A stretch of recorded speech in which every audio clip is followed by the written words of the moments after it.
আসসালামু আলাইকুম ওয়া রাহমাতুল্লাহি ওয়া বারাকাতুহু। আলহামদুলিল্লাহি রাব্বিল আলামিন ওয়াল আকিবাতু লিল মুত্তাকিন ওয়াস সালাতু ওয়াস সালামু আলা রাসূলিহিল কারীম ওয়া আলিহি ওয়া আসহাবিহি আজমাইন। প্রিয় দর্শক, পৃথিবীর যে প্রান্ত থেকে আপনারা দেখছেন Sinbad research group light of Ramadan অনুষ্ঠান বাংলা ভিশনের পর্দায়, আমি অনুষ্ঠানের শুরুতে আপনাদেরকে স্বাগতম জানাচ্ছি। আহলান ওয়া সাহলান। আমাদের অনুষ্ঠানের কো-স্পন্সর ইসলামী ব্যাংক বাংলাদেশ পিএলসি এবং আল আরাফা ইসলামী ব্যাংক পিএলসি। দর্শক, অনুষ্ঠানের শুরুতেই আমরা শুনব কোরআনুল কারীম থেকে তেলাওয়াত। আউযু বিল্লাহি মিনাশ শাইতানির রাজীম।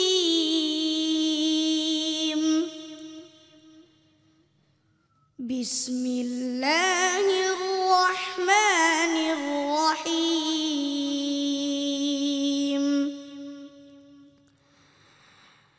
وما خلقنا السماوات والأرض وما بينهما لاعبين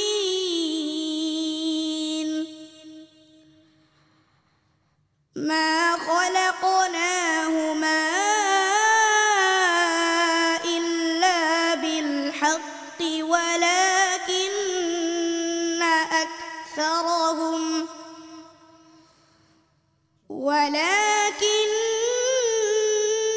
أكثرهم لا يعلمون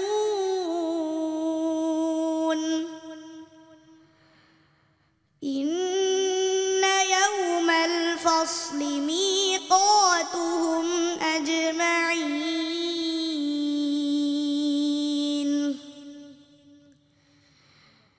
يوم لا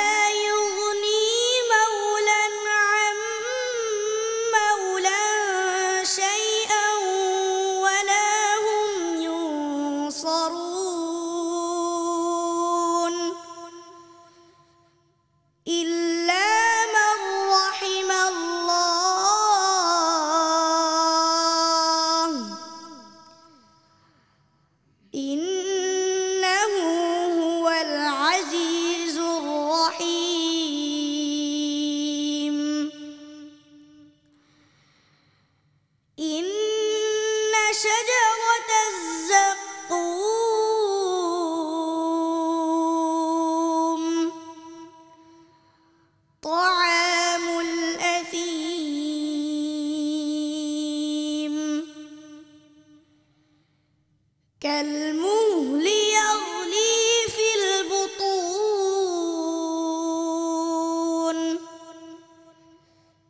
كغلي الحميم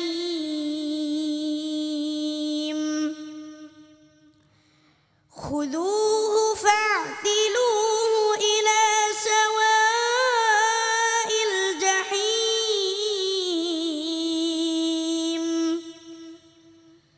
ثم صبوا فوق رأسه من عذاب الحميم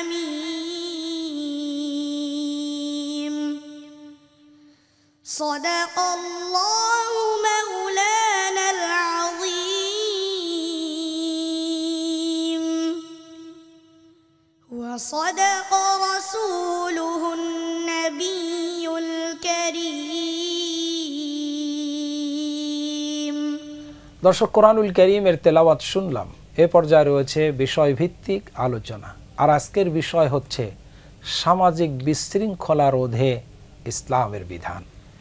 আসুন এ বিষয়ের উপর আলোচনা শোনার জন্য আমরা আমাদের স্টুডিওতে দুজন আলেমে দ্বীনকে মেহমান করে নিয়ে এসেছি। আমাদের মেহমান দ্বয়ের সাথে আপনাদেরকে পরিচয় করিয়ে দিচ্ছি। আমার ডান দিক থেকে আছেন বিশিষ্ট আলেমে দ্বীন, উদীয়মান স্কলার জনাব মাওলানা জালিস মাহমুদ সিয়াম। আসসালামু আলাইকুম ওয়া রাহমাতুল্লাহি ওয়া বারাকাতুহু। এরপর রয়েছেন আরেকজন বিজ্ঞ আলেমে দ্বীন জনাব মাওলানা হাবিবুর রহমান, চেয়ারম্যান এইসার গ্রুপ।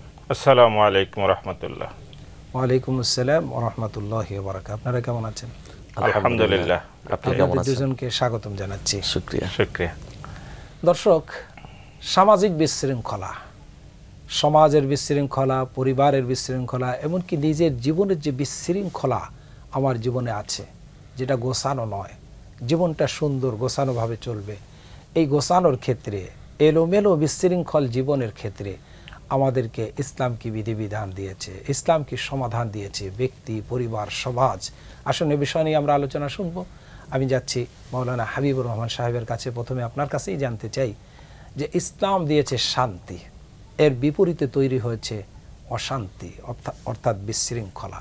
এই বিশৃঙ্খলা রোধে আবার ইসলামের বিধিবিধান আছে। মানুষ যেমন পথ হারায় গেলে আবার যেমন তাকে পথ দেখানোর একটা পদ্ধতি আছে, অতএব বিশৃঙ্খলা হলে এটার থেকে আবার ফিরে আসে বিশৃঙ্খলা রোধ করার ক্ষেত্রে ইসলাম নীতিমালা দিয়েছে। আপনি যদি এ বিষয়ে আলোচনা করেন। সমাজের শান্তি, উন্নতি এবং অগ্রগতি রোধ করে দেয় বিশৃঙ্খলা।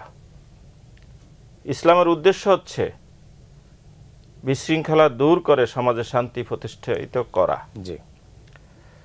মানবতার নেতা, মানবতার শিক্ষক মুহাম্মদুর রাসূলুল্লাহ সাল্লাল্লাহু আলাইহি সাল্লাম যেই সমাজে এসেছিলেন সেই সমাজটা ছিল একটা বিশৃঙ্খল সমাজ, জি, জঞ্জা বিক্ষিপ্ত সমাজ। এই সমাজটাকে বলা হয়তো আইয়ামে জাহিলিয়াত।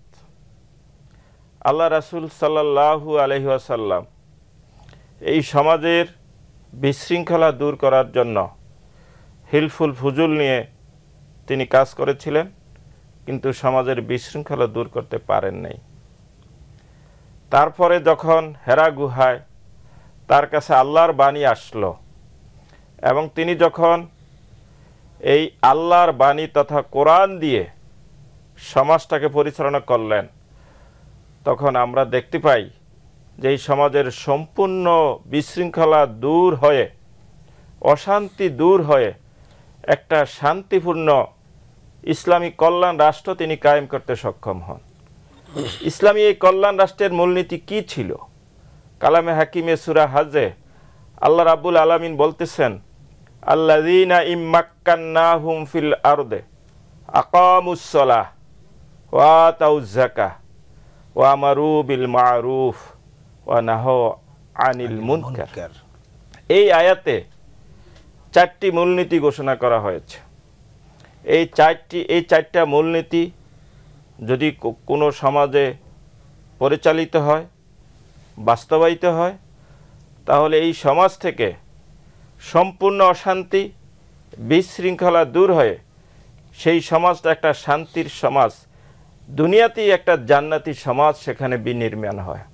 রাসূল সাল্লাল্লাহু আলাইহি সাল্লাম দুনিয়া থেকে বিদায় নেওয়ার পরে আবু বকর রাদিয়াল্লাহু তাআলা আনহু যখন প্রথম খলিফা নির্বাচিত হলেন, তিনি হযরত ওমর রাদিয়াল্লাহু তাআলা আনহুকে প্রধান কাজী হিসেবে নিযুক্ত করলেন। কাজী নিযুক্ত হওয়ার 1 মাস পরে তিনি হযরত ওমরকে ডাকলেন, ডেকে বললেন, ইয়া কাজীল কুজাত, হে প্রধান কাজী, আপনার কাছে আমি আমার জনগণের প্রধান বিচারপতির দায়িত্ব দিয়েছি, আপনি 1 মাসের রিপোর্ট পেশ করুন। তখন হযরত ওমর রাদিয়াল্লাহু তাআলা আনহু বললেন, হে আমিরুল মুমিনিন, এমন এক জনপদের প্রধান কাজী আমাকে বানাইলেন যে 1 মাস অতিবাহিত হলো, আমার কাছে একটি বিচারও আসেনি। সুবহানাল্লাহ। তখন আমিরুল মুমিন বললেন, ইয়া ওমর, কি কারণ, কেন, কি কারণে বিচার আসে নাই, তুমি কি মনে করো? তখন ওমর রাদিয়াল্লাহু তাআলা আনহু যে কথাটা বললেন, আজকের সমাজ থেকে বিশৃঙ্খলা দূর করার জন্য এটা পরিধানযোগ্য। জি, আপনার কাছে এখান থেকে ইনশাআল্লাহ শুনবো আমরা। আমি যাচ্ছি মাওলানা জালিস মাহমুদ সাহেবের কাছে, যে সামাজিক বিশৃঙ্খলা তৈরি করার জন্য একটা উদাহরণের আমরা একেবারে মাঝামাঝি এসেছি, যে কিভাবে আমাদের সমাজের বিশৃঙ্খলা দূর হয়। তার ভিতরে রাষ্ট্রীয়ভাবে 4টি মূলনীতির কথাও শুনলাম এবং একটি ঘটনারও পুনরাবৃত্তি আমরা শুনলাম। আপনি দর্শকদের জন্য এই যে সামাজিক বিশৃঙ্খলা, আমাদের ব্যক্তি জীবনে অসংখ্য সামাজিক বিশৃঙ্খলা আছে, সমাজে আছে, পরিবারে আছে, রাষ্ট্রে আছে, এগুলি দূর করার ক্ষেত্রে ইসলাম কি নীতিমালা দিয়েছে, ইসলামের কি দিক নির্দেশনা আমাদেরকে ফলো করা দরকার? আলহামদুলিল্লাহ, আলহামদুলিল্লাহি ওয়াহদা ওয়াসসালাতু ওয়াসসালামু আলা রাসূলিল্লাহ। আমি খুব মনোযোগ সহকারে আমার সহ আলোচকের কথাগুলো শুনতেছিলাম, যে অত্যন্ত গুরুত্বপূর্ণ কথা বলতেছিলেন। তো আপনি যে কথাটা বলছেন, যে আমাদের আসলে বুঝতে হবে যে বিশৃঙ্খলাটা কি। এটা যদি আমরা তাকাই, ফিতনা, মা মা'নাল ফিতনা, ফিতনা শব্দের অর্থটা ব্যাপকভাবে ধারণ করে, বিস্তৃত, যে জেনারেলি এক জায়গায় শান্তি থাকবে, সেখানে অনাকাঙ্ক্ষিতভাবে বিশৃঙ্খলা তৈরি করা। জেনারেলি এক জায়গায় আপনার সুন্দর গোছানো একটা সমাজ ব্যবস্থা থাকবে, সেখানে নিজের স্বার্থের কারণে ক্ষমতার মোহে বা অর্থের মোহে পড়ে সেই শান্ত সমাজটাকে অশান্ত করে গড়ে তোলা, এই বিষয়গুলো। তো এখানে আমরা যদি কোরআনে হাকিমের মধ্যে আমরা তাকাই যে আল্লাহ সুবহানাহু ওয়া তাআলা কোরআনুল কারীম কেন নাজিল করলেন আমাদের প্রিয় নবী মুহাম্মদুর রাসূলুল্লাহ সাল্লাল্লাহু আলাইহি ওয়াসাল্লামের উপরে, যে এখানে আল্লাহ সুবহানাহু ওয়া তাআলা হরফে ইস্তিফহাম উল্লেখ করে জানিয়ে দিয়েছেন যে আলিফ লাম রা কিতাবুন আনজালনাহু ইলাইকা লিতুখরিজান নাসা মিনাজ যুলুমাতি ইলান নূর। যে আল্লাহ হরফে ইস্তিফহাম উল্লেখ করে জানিয়ে দিয়েছেন যে কোরআনুল কারীম এই জন্যই নাজিল হয়েছে যে জুলুমাতকে দূর করে আলোকে প্রতিষ্ঠা। জুলুমাত মানে কি? জুলুমাত মানেই হচ্ছে অন্যায়, বিশৃঙ্খলা, খুন, হত্যা, রাহাজারি, যত প্রকার অনাকাঙ্ক্ষিত ঘটনা যেগুলো মানুষ এক্সপেক্ট করে না। মানুষ সামাজিক জীব, তারা সামাজিকভাবে সুশৃঙ্খল জীবনযাপন করবে, এটাই মানুষের নৈতিক দায়িত্ব এবং ঈমানি দায়িত্ব। আল্লাহ সুবহানাহু ওয়া তাআলা শান্তি প্রতিষ্ঠার জন্যই আমার নবীকে পাঠিয়েছেন, যে জুলুমাতকে দূর করে আপনি আলোকে প্রতিষ্ঠা করবেন। যে কারণে আমার সহ আলোকও যেটা বলতেছিলেন যে আল্লাহ নবী একটা পর্যায়ে হেলফুল ফুজুল সংগঠিত করেছিলেন, যে সামাজিকভাবে সামাজিক অবক্ষয় দূরীকরণের জন্য, সামাজিক অবক্ষয় রোধ করার জন্য তিনি যুবকদের নিয়ে একটা বাহিনী তৈরি করে এটার জন্য সামাজিকভাবে তিনি কাজ করে গেছেন। তো এখন আমরা যেই ভয়াবহ জিনিসটা বর্তমান সমাজ ব্যবস্থায় দেখতে পাই, সেটা কিশোর থেকে শুরু করে যুবক, বৃদ্ধ, বৃদ্ধা, সব জায়গাতে আজকে শহরে গ্রামে কিশোর গ্যাং নামক একটি আপনার দল তৈরি হয়েছে। আপনার কাছে এখান থেকে আমরা শুনবো ইনশাআল্লাহ, তবে একটা বিরতির পরে। দর্শক, সময় হলো বিরতির, আমাদের সাথেই থাকুন। ছোট্ট একটা বিরতি নিয়ে আবারও ফিরে আসছি।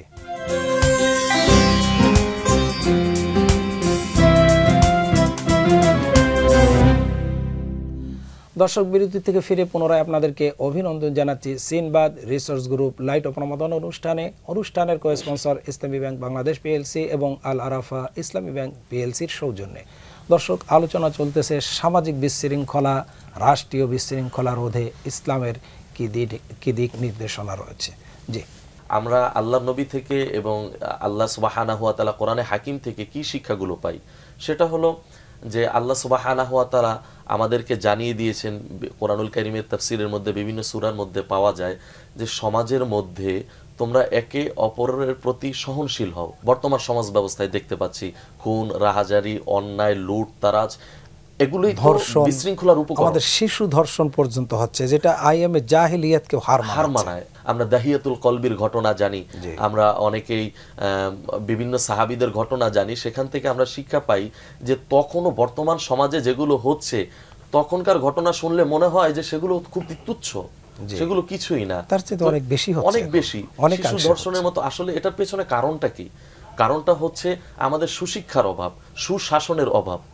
আর সুশিক্ষা, সুশাসন তো একমাত্র ইসলাম, এর বাইরে যাওয়ার কোনো সুযোগই নেই, যেটা আল্লাহর নবী মুহাম্মদুর রাসূলুল্লাহ সাল্লাল্লাহু আলাইহি ওয়াসাল্লাম তিনি জানিয়ে দিয়েছেন যে একে অপরের প্রতি যদি ইনসাফ না করি, ভালোবাসা না দেখাই, দয়া মায়া এগুলো না দেখাই, তাহলে একে অপরের প্রতি সহিংসু আচরণ করবে।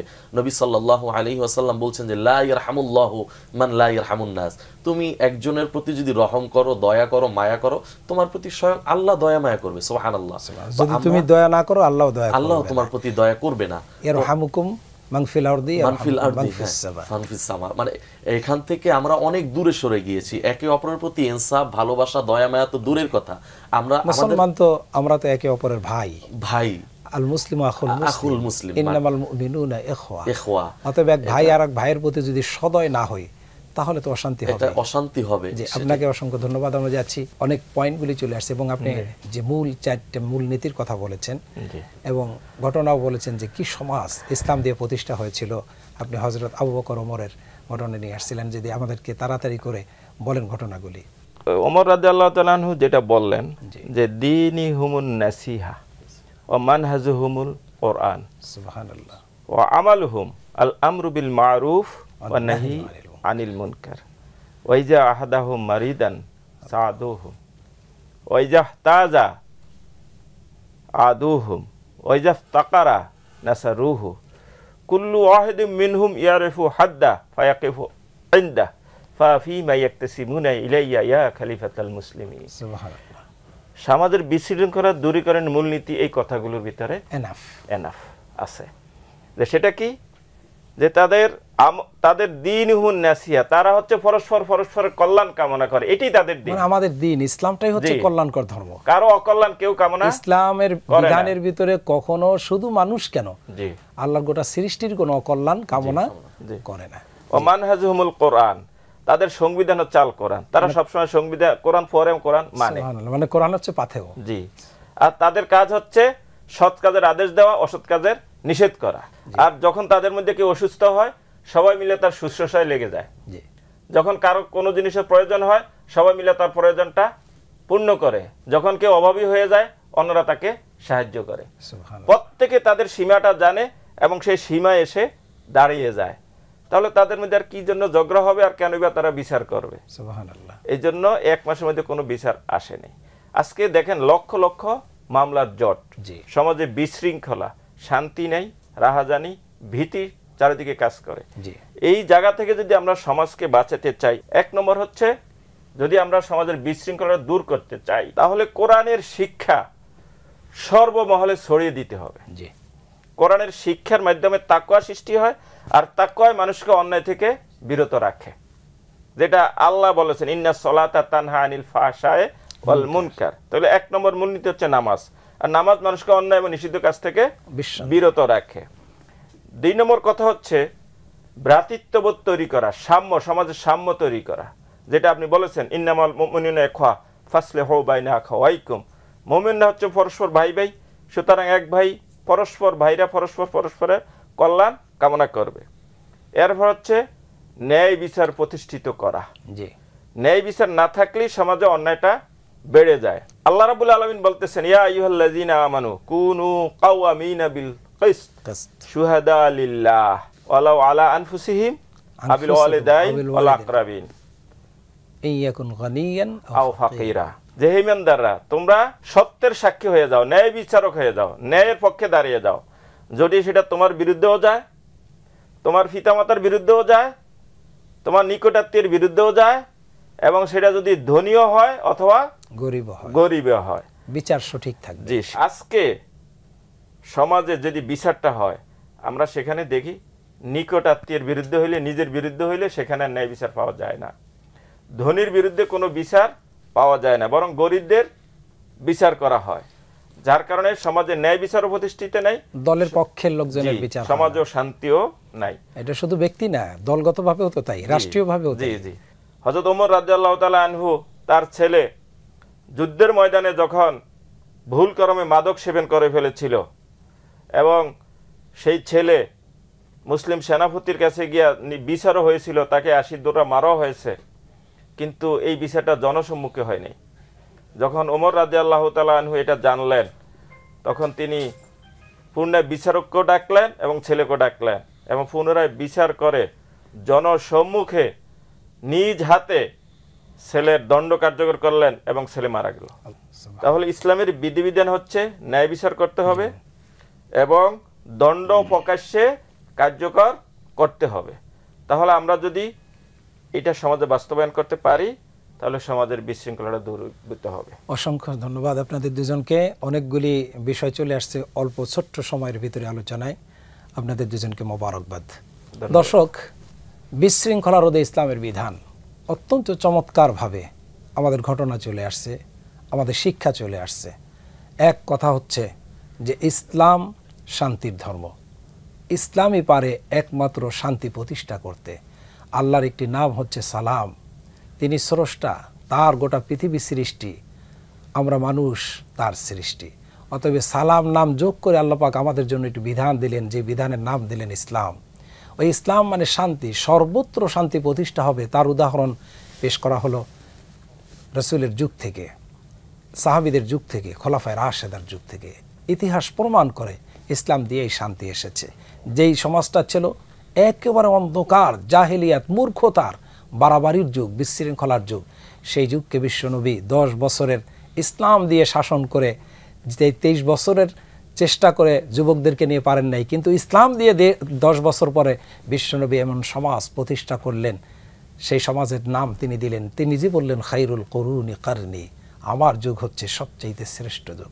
অতএব আসুন আমরা যদি বর্তমান আমাদের ব্যক্তি, পরিবার, সমাজ এবং রাষ্ট্রের যে অসংখ্য বিশৃঙ্খল পরিবেশ, ভীতিকর পরিবেশ, একটি সীমাহীন নৈরাজ্যকর পরিবেশ, এখান থেকে ফিরে একটি শান্তিময়, একটি সুন্দর, একটি সাম্যের যদি একটি সমাজ যদি আমরা গড়তে চাই, একটি রাষ্ট্র যদি গড়তে চাই, ইসলামের বিকল্প অন্য কোনো পথ নাই।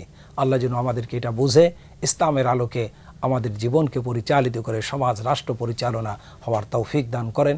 এই দোয়া করে আগামী পর্ব দেখার আমন্ত্রণ জানিয়ে আমরা বিদায় হচ্ছি।